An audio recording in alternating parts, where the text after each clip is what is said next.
Berserk is a story littered with fights big and small, significant and insignificant, one-offs and blood feuds that still need settling. Many of its core rivalries remain unresolved till this day, like Guts vs. Griffith, Skull Knight vs. Void, Guts vs. Zod. You can check out our thoughts on these dynamics by scrolling through our videos or from our Berserk playlist. But one of the most important battles in Berserk also happened to be one of its shortest. Maybe that's why people tend to forget that this fight was the first time Guts actually struggled against an enemy that wasn't Griffith or Zod. The Tudor General Boscon is renowned as the strongest knight among their ranks, and he proved the truth of that statement many times over in his brief but furious encounter with Guts. The outcome of their fight sealed the fates of many main characters in the series up until that point, and he didn't know it back then, but this was one of Guts' first brushes with the current of causality. So, in this video, we're gonna tell you why we think Guts vs. Boscon was the most important fight of the Golden Age arc.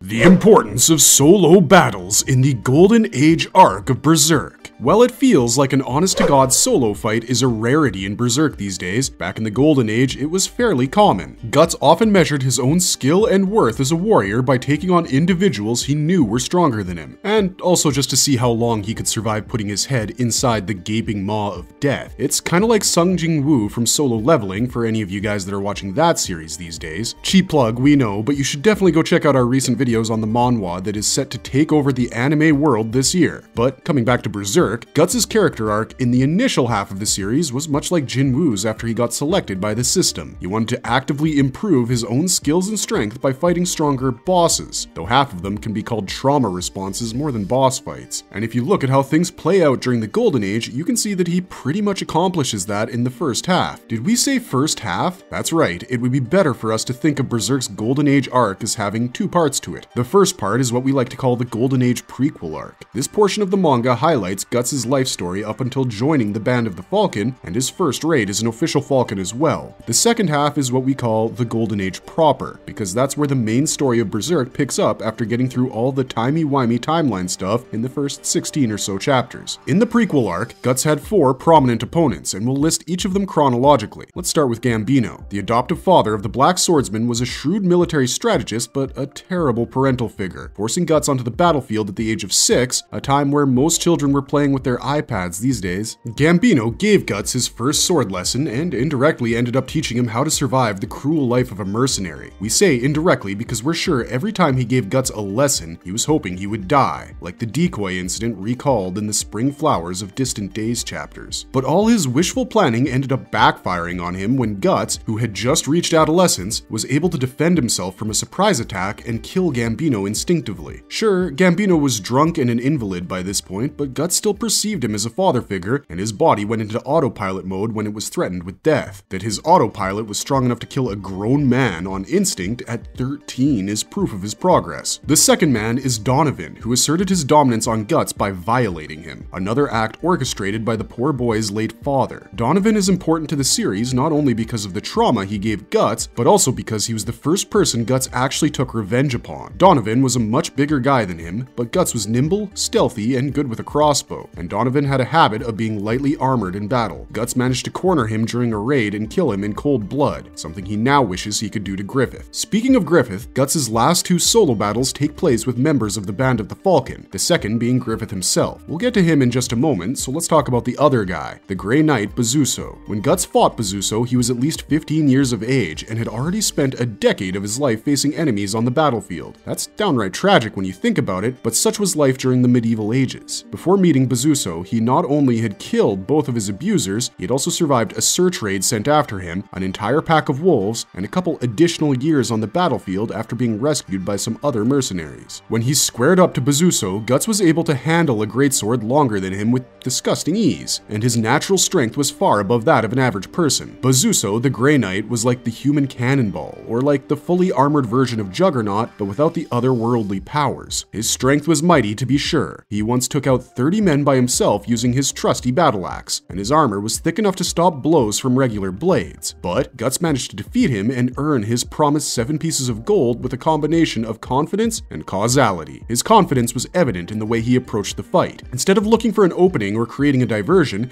Guts dove into a head-first clash of weapons because he was confident enough in his strength that it would allow him to create an opening of his own. That's exactly what happens because Guts, who has been fighting grown men since the age of 6, was strong enough to put a major dent in Bezuso's battle axe in that exchange. When he went in for his decisive blow, he was able to exploit that to slash through Bezuso's thick breastplate and then smash his head in so hard one of his eyeballs popped out. But this is where causality likely becomes a factor, because had Guts not broken Bezuso's warhammer, he probably would have ended up with his head smashed in. Because he did that, when Bezuso tried to counter his advance, his weapon broke immediately upon making contact with Guts' helmet. This is something that was picked up on by Griffith himself, who was observing his battle, and Guts too was not unaware of the circumstances of his victory. Most things that feel like coincidence in Berserk are driven by causality's hand, so it isn't a stretch to imagine that fate itself helped Guts defeat the Grey Knight. Keep this in mind because it will become extremely important later on. The final solo fight Guts has in the prequel arc is his first face-off with Griffith, and this is where things really come to a head for our protagonist in that he finally finds his ceiling. Though Griffith was always fated to become a God Hand member, at this point in the story he was also a supreme swordsman, and his defeat of Guts was a result of skill difference, not causal interference. In their first exchange, Griffith effortlessly attacked Guts' vital spot and put him out of commission for more than a couple days. He was horsed up, sure, but then he repeated his victorious feat in their next encounter by simply being a superior swordsman and an agile son of a gun. The fact that he managed to leap onto the edge of Guts' blade and tightrope walk to his face to demand surrender is proof that this was the first time Guts would suffer a solo defeat in his life, and it was. It was because Griffith managed to outmaneuver him at every step of the fight that Guts recognized his own shortcomings as a warrior, and he agreed to join up with the Falcons, apart from being a man of his word, of course. Alphas do not serve betas, they only serve other alphas that prove their dominance, and Griffith proved his dominance by beating Guts fair and square twice. But unbeknownst to him, he also ended up creating the perfect storm for the future Black Swordsman to level up his skills as he led the Raider unit of the Falcons.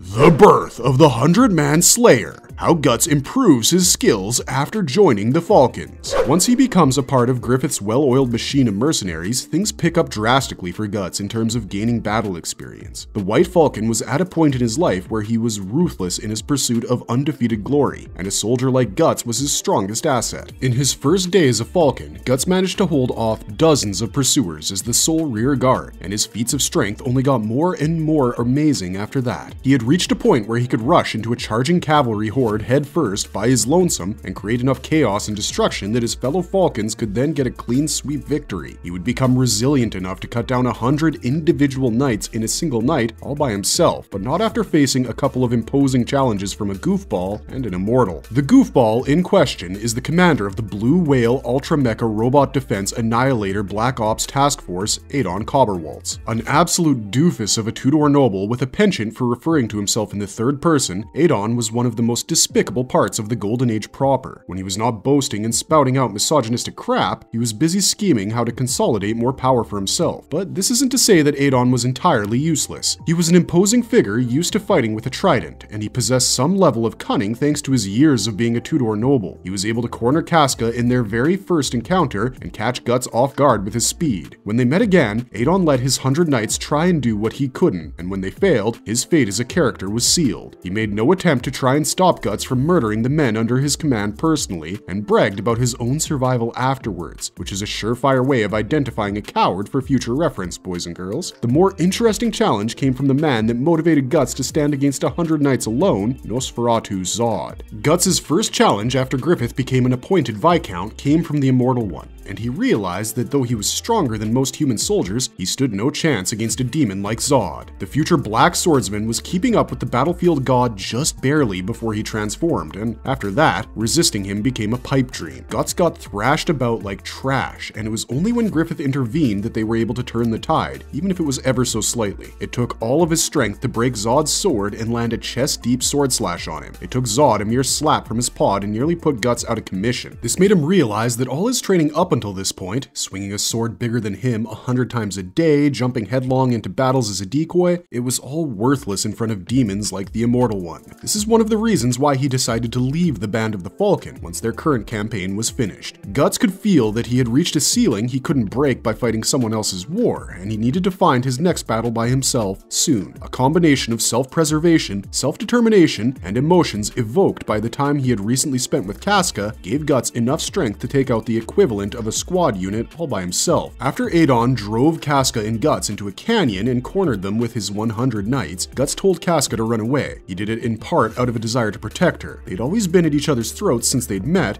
but after spending a night bonding with her, Guts felt responsible for Casca's safety. But more than that, he wanted to prove himself that he could take on a challenge like killing 100 knights in a single night and emerge victorious. What happened in that forest was a precursor to his glorious, or should we say infamous, days as the Black Swordsman, considering Guts became a town-leveling calamity unto himself at that point. But by sending the Blue Whale Ultra Laser Rasengan Black Ops Task Force's leader scurrying back to his superiors with no survivors, he earned himself the title of the 100-Man Slayer. The Tudor Knights he defeated weren't on the same level as him, but he was wounded. The terrain didn't favor him, and he was surrounded on all fronts. Guts lived through the grit of his teeth and the toughness of his skin, not to mention his lifelong expertise at killing living things. This defining incident crossed the border and became a legend in the Western Hemisphere of the world, to the point that his future companion Isidro would idolize his fable without knowing it applied to him. But it was right after this that the most important fight of Guts' life would take place, because it smartened him up to something much bigger than himself at play.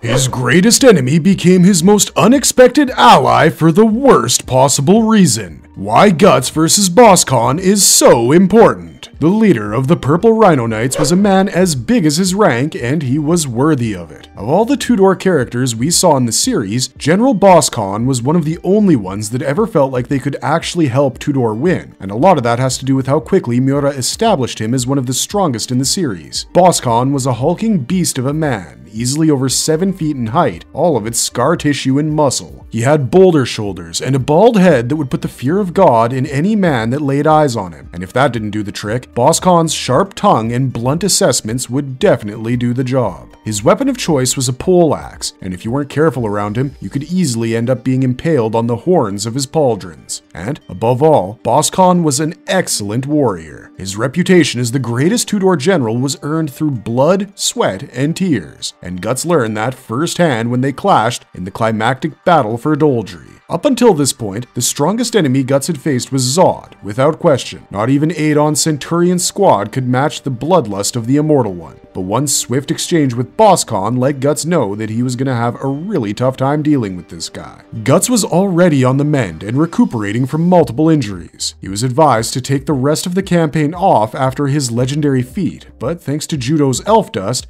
he was nearly back to normal and could at least fight in the final battle, if nothing more. What he wasn't prepared for was facing an enemy with the skill and frame of Boscon. The Tudor Knight's first brief exchange with Guts let him know instinctively that Guts must have been the one who took out Adon's men. They proceeded to engage in a vicious flurry of blows that took armor off of both men's bodies, but Guts clearly emerged worse off in the exchange. Boscon lost his helm's visor, but Guts lost his helmet, horse, and his sword. His blade was in terrible condition following his 100-man slaying adventure, and Boscon's elite equipment matched with his fierce strength was always going to give him the advantage. The Tudor general was confident of his victory. He split the raiders that tried to interfere in half, just like Guts would do in the future. Guts' demise was all but sealed when causality converged. If you've seen the 3D adaptations of Berserk, you might not be familiar with this moment from the Battle of Doldrey, but you should be because it's crucial to Griffith's victory. And that's the point here. Up until this point in the story, all of Guts' victories were actually Griffith's victories. Everything Guts does after joining the Band of the Falcon and before leaving it was in service of Griffith's dazzling vision. Guts didn't question his methods even once, and did all that was asked of him because he truly believed in his leader. Unbeknownst to him, he was paving the path for his own doomed future by doing so, because everything Guts did for Griffith ended up bringing about Causality's plans to fruition. His battle with Boss-Con was one such moment. In his fight with Zod, Guts was warned that soon he would be faced with an unending death, and now, in the fight of his life, Guts was helped towards that death by Zod himself. The Immortal One appeared on a hill overlooking the battlefield of Doldrey and tossed Guts a massive sword as an assist, just before Boss-Con could close the gap between them. Somehow, Griffith managed to catch sight of it, and he ordered Guts to pick it up, which he promptly did, and used it to behead Boss-Con and his armored horse at the same time. The Tudor general was certain of his victory at this point. He was charging with such momentum that it ended up becoming a detriment to him, and cost him his life to boot. The Band of the Falcons celebrated the W, but Guts got suspicious in the aftermath. He pondered on the fact that it was too convenient, the timing of the sword showing up to help him, and more than that, it looked similar to another weapon he was familiar with, Zod's cleaver. The design might have been different, but the build was pretty much the same. The Immortal One's warning had never left his mind, so when the sword that helped seal Griffith's most important strategic victory in the series turned up out of nowhere, Guts' spidey sense went off like crazy. He would, of course, turn out to be correct in suspecting the circumstances of that win, but that doesn't matter because those circumstances led to the eclipse. This is why we call Guts vs. Boss-Con the most important fight of the Golden Age. Not only did it end up paving the way for Griffith's dramatic rise to and fall from power, it also made Guts aware of the fact that he wasn't totally in control of his own fate. The Black Swordsman has never submitted to things like causality, even though he is fully aware of the fact that prophecies are real, monsters are real, and to an extent, even gods are real. He just doesn't put much stock into thinking everything is written down on a script somewhere. Guts always makes his own moves for his own reasons, so when that command was given to him, and it felt wrong, that was our first proper indication that something horrifying was on its way. Of course, Boss-Con is also the only human being to have ever given Guts such a run for his money on the battlefield. Even after leaving the band and training for a year, surviving the eclipse, fighting countless apostles for 2 years, and even killing magical beasts as powerful as small nations, Guts has never been at a disadvantage against a human quite like he was with Boss-Con. Also, for all you Easter egg fans out there, this unwitting act of cooperation between the Black and Beast swordsmen was a foreshadowing for their second and more prominent act of cooperation, that being their joint takedown of Emperor Ganishka. The Falcon's seer Sonya once told Zod that he would be faced with a choice to either fight a sword that once cut his flesh or make it his own weapon. It's genius how Miura managed to layer in such a niche reference to their first cooperative act so naturally into their second. Guts and Zod joined forces at Vertanis Harbor consciously, and by choice this time, in order to take out the Thundercloud Apostle, and sure enough, they got the result they wanted that time as well. In the fight against Boss-Con, Guts wanted to win so that he could go out on a high note with the band, and Zod wanted him to win so Griffith could reach where he needed to reach in order to ascend beyond his humanity. In the fight against Ganishka, Guts needed to get rid of Ganishka because the Mad Emperor was targeting him and in his way, and Zod needed to do it for the sake of his new master, Griffith. Everything revolves around the axis that is the Falcon of Light in a way, and Guts vs. Boss-Coin was the prime example of this. There was no other reason for Guts to win that fight other than furthering Griffith's story to where it needed to be. Had Guts died on the battlefield that day, we're not sure Griffith's men could have even survived it, considering the hit their morale would have taken witnessing their best soldier being cut down. That didn't happen though, and whether they were lucky because of it or not is something we're gonna leave for you guys to decide.